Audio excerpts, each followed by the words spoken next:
구원의 확신이 있어야만 구원을 받을 수 있나요? 여러분 생각은 어떻습니까? 이 질문에 대해서 우리 장로교 개혁주의 신학의 기본 틀이라고 할 수 있는 웨스트민스터 신앙고백 제18장 은혜와 구원의 확신 부분을 보게 되면 다음과 같이 세 가지로 말을 하게 됩니다.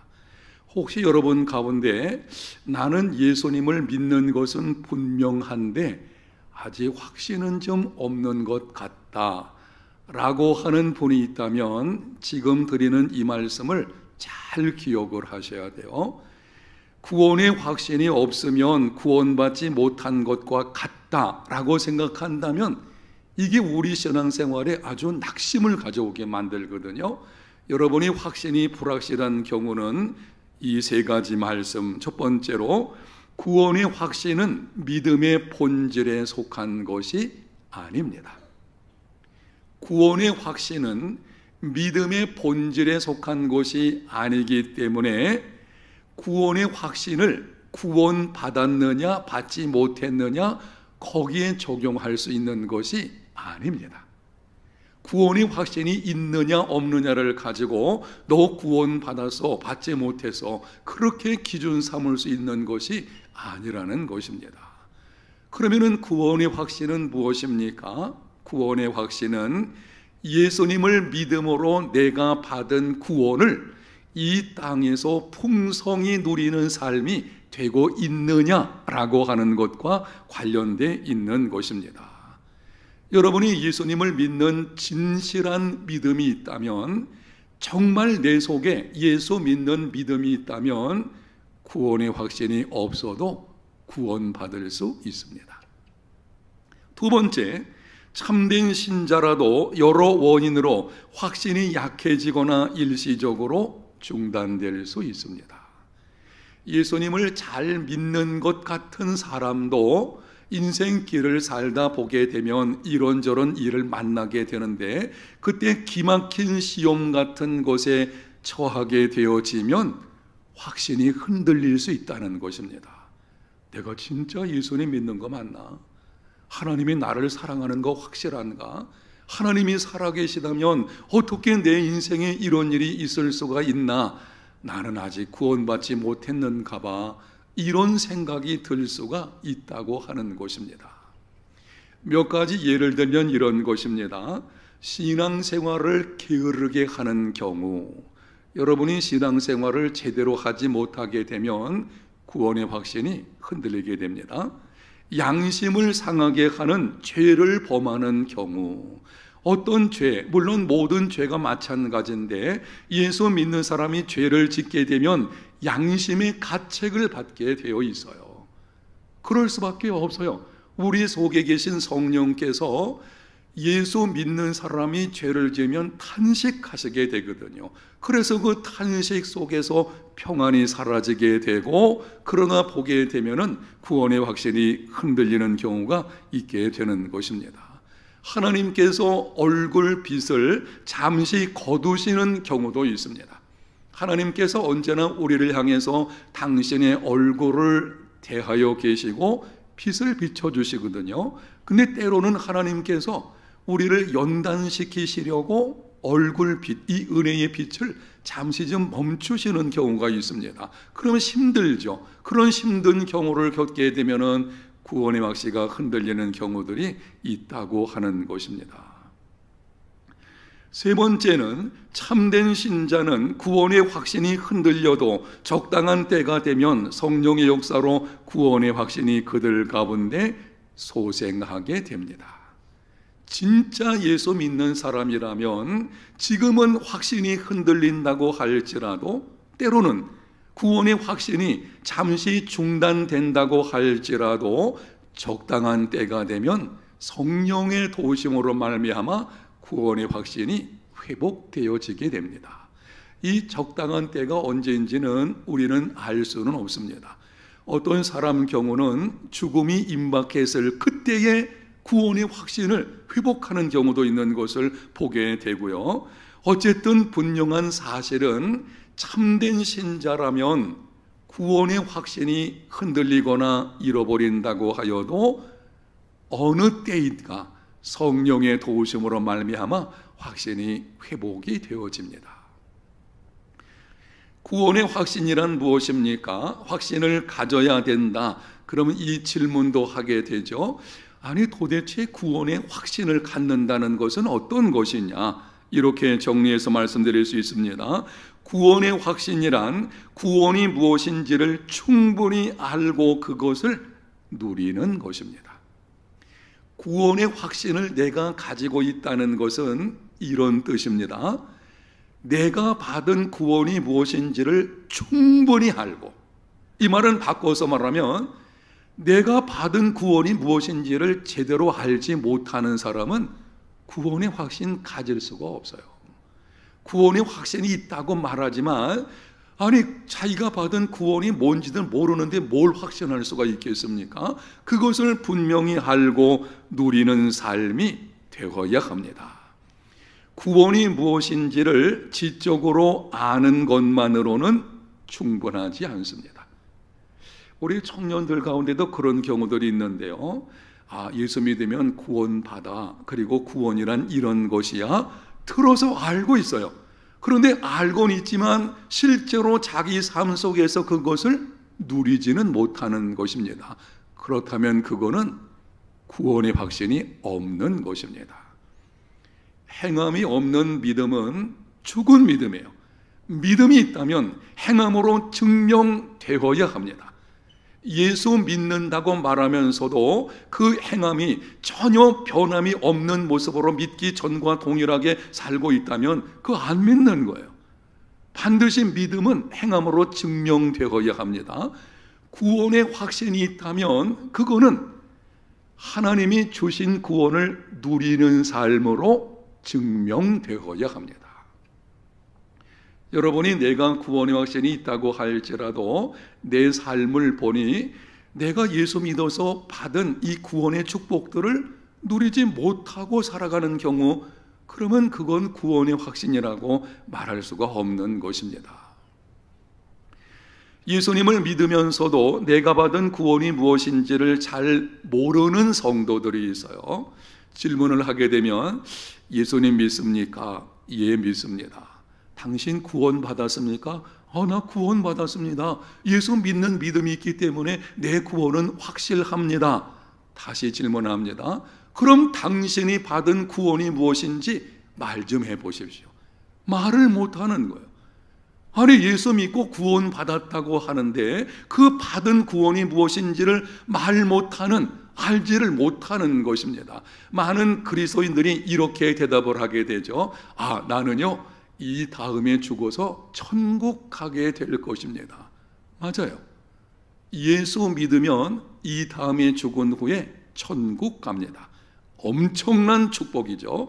아주 중요한 축복이죠. 그러나 그것이 내가 받은 구원의 전부는 아닙니다. 죽어서 천국 가는 것은 내가 받은 구원의 일부분이에요. 그 일부분을 가지고서 구원의 확신을 말하는 것은 이건 부분적인 확신인 것이고 그건 인정할 수가 없는 것입니다. 물론 이 믿음을 갖는 것만도, 나는 죽어서 천국 갈 수 있다는 확신을 갖는 것도 사실 귀중한 것이죠. 그러나 여러분, 우리가 예수님을 믿음으로 얻은 구원은 그 정도가 아닙니다. 그 이상으로 넘치는 풍성한 복이 있습니다. 예수님을 믿음으로 내가 얻은 구원이 무엇인지를 정리해서 말씀을 드릴 것입니다. 여러분이 눈을 크게 뜨시고 잘 보셔야 돼요. 내가 받은 구원이 무엇인지를 알아야 제대로 믿는 그리스도인들이죠. 영상에 기록을 해놓을 테니까 우리 함께 한번 읽어보겠습니다. 구원이란 죄와 죄의 결과인 비참과 죽음과 심판과 영원한 형벌로부터 해방되어 의인으로 인정받고 영적 풍성한 삶을 살며 죽음의 공포에서 벗어나고 장차 심판에 이르지 아니하며 천국에서 영원토록 하나님과 함께 사는 것입니다. 이것이 내가 받은 구원입니다. 여러분이 영상에서 보는 이 말씀은 두 가지로 되어 있는데요. 소극적인 측면과 적극적인 측면이에요. 내가 예수님을 믿음으로 받은 구원에는 소극적인 측면이 있고 적극적인 측면이 있어요. 소극적인 측면은 죄와 죄의 결과인 비참과 죽음과 정죄의 심판과 영원한 지옥의 형벌로부터 해방되는 것입니다. 많은 그리스도인들은 이 정도는 어느 정도 인식을 하고 있어요. 그래, 나는 예수님을 믿음으로 죄와 죄의 비참과 그로 인해 오는 죽음과 그리고 정죄의 심판과 영원한 지옥 형벌에서 해방받았다. 이거는 여러분이 어느 정도 알고 있을 것입니다. 오늘날 그리스도인의 삶을 볼 때의 심각한 문제는 적극적인 측면에서의 구원입니다. 적극적인 측면에서 구원은 5가지로 우리에게 말씀을 해주고 있는데요. 첫 번째는 의인으로 인정받고 신분이 변화되는 것입니다. 예수 믿기 전에 나는 죄인의 신분, 죄의 종이었어요. 예수 믿은 이후에 나는 의인으로 신분을 바뀌게 되는, 의롭담을 받게 되는 거죠. 의인으로 인정을 받게 되는 것입니다. 두 번째는 영적 풍성한 삶을 살며, 세 번째는 죽음의 공포로부터 벗어나는 것.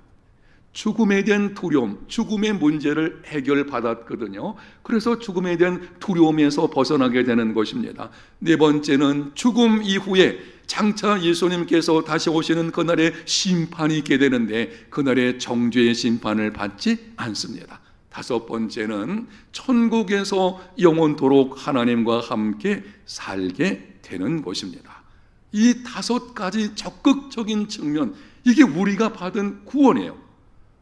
여러분, 구원의 확신은 내가 받은 이 구원을 충분히 알고 그것을 누리는 삶을 사는 것입니다. 지난달에는 여러분이 말씀을 들으셨을 것입니다. 5가지 적극적인 측면에서 내가 믿음으로 받은 구원 중에 첫 번째, 의인으로 인정받고 라고 하는 걸 들으셨고, 오늘은 두 번째인데요, 영적 풍성한 삶을 살며 라고 하는 이 말씀이에요. 예수님 믿음으로 내가 받은 구원에는 영적 풍성한 삶이 포함되어 있는 것입니다. 여기에 관해서 말씀을 드리기 위해서요, 영국에 줄리안 모리스라고 하는 거지가 있었습니다. 너무 어렸을 때에 부모를 잃어버려 가지고 자신은 고아라는 것을 생각을 가지고 구걸하는 인생을 살게 된 것입니다. 그런데 어느 날 어떤 사람이 찾아와서 만나게 되었는데 부모가 있다는 것과 그리고 지금까지 자신이 고아가 아니었다는 것을 알게 되었어요. 그런데 문제는 이 부모님이 만나기 얼마 전에 돌아가셨기 때문에 부모를 만날 수는 없었죠. 그런데 부모님이 죽을 때에 유언을 하게 되었는데요, 반드시 내 아들을 찾아줄 것과 그리고 찾은 그 아들에게 내가 가지고 있는 모든 재산을 상속시켜 달라라고 하는 것입니다. 줄리안 모리스는 하루아침에 이제는 거부가 되었습니다. 좋은 집에서 많은 돈을 갖고 생활하게 되었고 지금까지 그런 삶을 누리질 못했으니 이제는 매일같이 최고급 레스토랑에 가서 음식을 먹고 여행을 다니며 호화로운 삶을 살았습니다. 그런데 얼마 지난 후에 예전의 거지와 같은 삶으로 되돌아가 버렸습니다. 거지의 삶에서 큰 부자의 삶으로 변화된 그의 사정을 알고 있던 어떤 사람이 길거리를 방황하고 있는 모리스를 만나서 물어보았어요. 아니, 당신은 그렇게 많은 재산을 가지고 있는데 왜 이렇게 거린 생활을 하고 있는 것입니까? 그때 모리스가 이렇게 대답을 했습니다. 좋은 음식을 먹어보았지만 일주일이 지나지 않아서 질려버렸고, 좋은 옷은 참 불편합니다. 좋은 집이 있다고 해서 잠이 잘 오는 것도 아니고 여행을 떠난다고 새로운 세상이 나타나는 것도 아니더군요. 저에게는 지금 이 생활이 가장 편한 것 같습니다. 사실은 안 맞는 얘기죠. 근데 그게 오랜 세월을 거린 생활하다 보니까 그게 익숙해 있는 거예요. 거린의 생활에서 이제는 진짜 자기가 부모님을 통해서 이 상속을 받아가지고 큰 거부가 되었어요. 그러면은 거기에 맞는 삶을 살아야 되지 않겠습니까? 근데 이전 생활이 너무 익숙하다 보니까 그냥 거기로 돌아가 버린 것입니다. 예수 믿는 사람들 중에 이런 사람들이 있다고 하는 것입니다. 예수 믿기 전에 우리는 하나님을 잃어버리고 죄의 종으로 비참한 삶을 살고 있었어요. 하나님을 떠난 인생의 결국은 비참이에요. 요즘에 심각한 문제가 뭔가 하면 하나님을 떠나 사는 삶이 비참인데 그것조차 모르는 것이 세상인 것이죠. 지금 세상, 하나님을 떠난 세상은 비참으로 가득해 있지 않나요? 여러분이 매스컴을 통해 들려오는 소식들 들어보십시오. 너무나 우리 마음을 슬프게 하고 아프게 하는 것들이 얼마나 많이 있습니까? 그런데 어느 날 내가 예수님을 믿음으로 하나님의 자녀가 되었어요. 이제는 하나님이 나의 아버지가 되시게 된 것이고, 그 아버지가 갖고 계시는 그 엄청난 축복, 하늘의 신령한 복과 땅의 기름진 복이 우리에게 약속되어진 것입니다. 그렇게 엄청난 복이 있다는 것을 알게 되었을 때에 이렇습니다. 예수님을 구세주와 주님으로 인격적으로 만나는 순간 마음이 넘치는 기쁨이 있죠. 그래서 기쁘며 감사하며 그렇게 살아가죠. 그런데 언제부터인가 이게 흔들리기 시작하는 거예요. 신앙생활을 처음에 예수님 믿을 때에는 열심과 기쁨과 감사와 평안과 이런 것이 있었는데, 아니 어느 순간부터 내 믿음이 막 흔들리기 시작하는데 이제는 교회에 나가는 것뿐이지 예수 믿는 건지 안 믿는 건지 분간하기 힘든 이런 삶이 있다는 것입니다. 세상 속에서도 여러분 직장생활 어떻습니까? 직장생활에서는 하나님이 나의 하나님이 아니에요. 직장생활에서는 적당히 타협을 하면서 이렇게 말하죠. 아유, 세상 살아가려면 어쩔 수가 없어. 이게 패배의식이에요. 많은 그리스도인 젊은이들이 이 패배의식 속에 살면서 세상과 적당히 타협을 하는 것을 보게 되는데 이것은 맞지 않습니다. 하나님께서 우리를 구원하실 때 주신 그 축복을 누리는 삶과는 전혀 다른 삶인 것입니다. 여러분, 왜 이런 일이 일어나게 되는 것인가요? 내가 받은 구원의 의미가 무엇인지를 알지 못하고 있는 것입니다. 예수님 믿음으로 내가 받은 구원이 무엇인지 앞에서 정리해 드렸고, 특별히 그 중에 한 가지 영적 풍성함에 관해서 오늘 본문 10절 하반절에 예수님께서 말씀을 하셨습니다. 내가 온 것은 양으로 생명을 얻게 하고 더 풍성히 얻게 하려는 것이라. 예수님이 이 땅에 오신 것 목적을 두 가지로 표현을 하시는데요. 내가 온 것은 양으로 생명을 얻게 하고 죄를 대속함으로 믿는 자에게 영원한 생명을 주시기 위해서 오신 것입니다. 그런데 그것으로 끝나는 것이 아니고 더 풍성한 삶, 예수 믿고 이 땅을 살아가는 동안 풍성한 삶을 살게 하시려는 것입니다. 여기 풍성한 삶이 무엇인지를 간혹 착각하는 사람이 있는 것을 보게 되는데요. 이 번영신학이라든지 기복신학을 진앙을 가진 사람들이 이 착각하는 경우들이 있어요. 이렇게 말을 하게 되죠. 예수님이 말씀하시는 풍성함은 많은 돈과 재물을 얻고 육체적인 안락함과 인류 직장에서 가장 좋은 집 속에 살고 그리고 최고의 자동차를 굴리며 사는 것이 풍성함이다.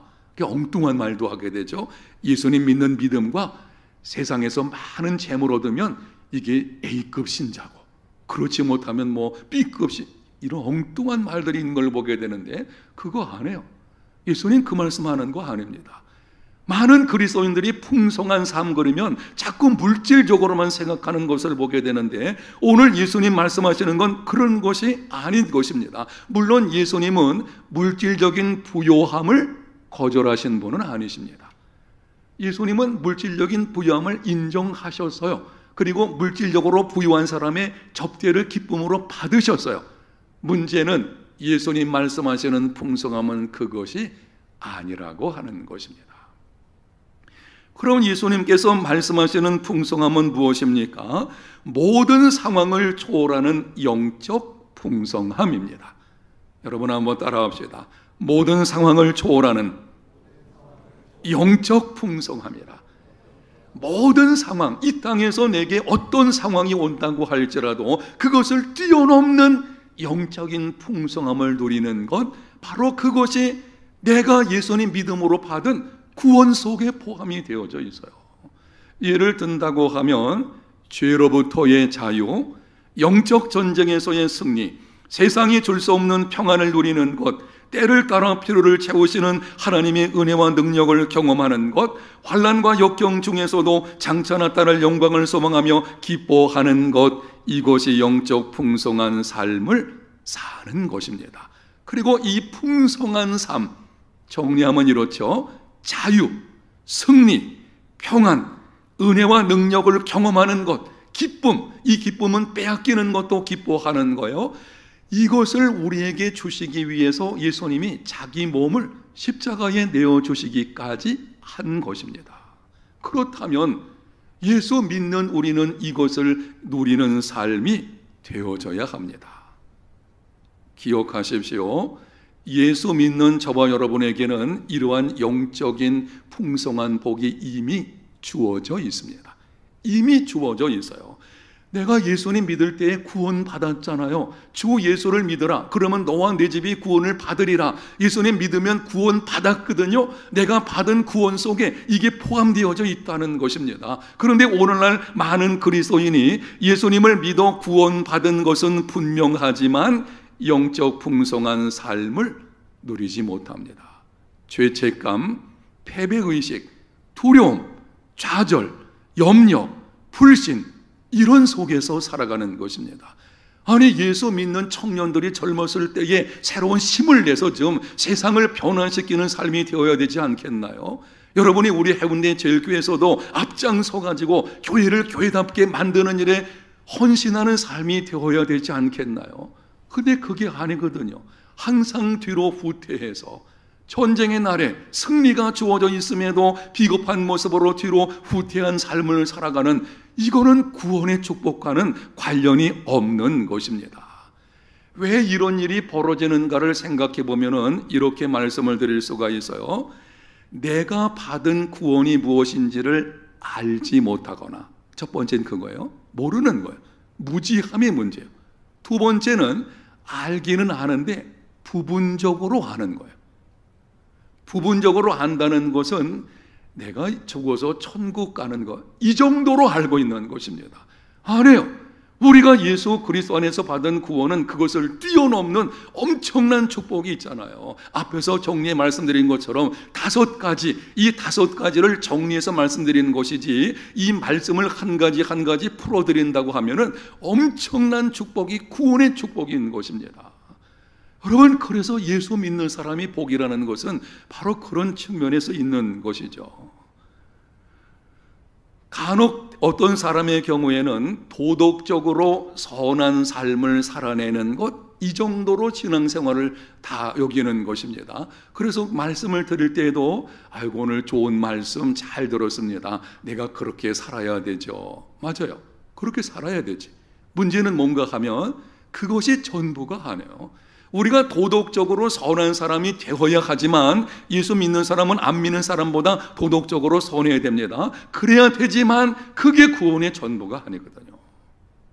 어떤 사람의 경우는 영적인 신비주의를 추구하는 사람들이 있어요. 무슨 꿈을 꿨다든지 아니면 무슨 말씀을 들었다든지 아니면 무엇을 보았다든지, 이 신비한 어떤 체험을 신앙생활의 전부인 것처럼, 그래서 그쪽으로 추구해 나가는 것을 보게 되는데, 물론 신앙생활과 구원에는 그것이 포함되어 있긴 하지만 그게 전부가 아니거든요. 그렇게 하는 사람들 속에도 두려움이 있어요. 그 두려움이 신앙생활에 자꾸 발목 잡는 것을 볼 수가 있습니다. 내가 받은 구원에는 그 이상으로 더 풍성한 삶이 있습니다. 모든 상황을 초월하는 영적 풍성함이 주어져 있습니다. 사랑하는 여러분, 특별히 우리 해운대 제일교회 청년 여러분 기억하십시오. 여러분이 예수님을 믿음으로 말미암아 받은 구원을 충분히 누리는 삶이 되시기를 축복합니다. 아는 것으로 끝나지 마세요. 사실은 알지 못하는 경우는 더 심각하죠. 알아야 되죠. 알고 나서는 그것을 누리는 삶이 되어야 하는 것입니다. 구원의 확신이란 내가 받은 구원에 영적 풍성한 삶이 있다는 것을 알고 그것을 충분히 누리는 삶을 사는 것입니다. 이러한 구원의 확신을 소유한 저와 여러분이 다 되시기를 축복합니다.